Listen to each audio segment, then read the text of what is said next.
to be in the presence of one of our Filipino-Canadian boxers. Yon.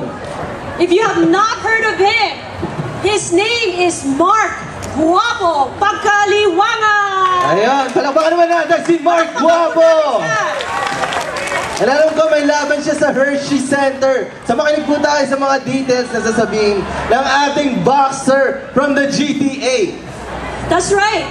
Maybe you would like to introduce us. When is your next fight? Hi everyone, my next fight September 6th in the Hershey Center.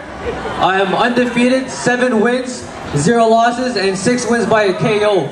And I'm the first Filipino-Canadian to become a professional, and I'm going through the world rankings. When I win this fight in September, I'll be fighting for a title, and I'll be in the world rankings. And then soon you'll be seeing me on TV with Manny Pacquiao. I promise you that. Ayan, supportahan you all. Mabuhay Pilipinas! Ayan, supportahan po natin mga local talents natin, local athletes. Ang nickname po niya, hindi niyo makakalimutan, ay Guapo.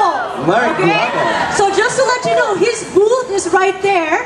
So he's actually selling his t-shirt here. Pakita mo nga, Guapo. Yeah. Ayan. Guapo. And then, paki-explain, there's an initial.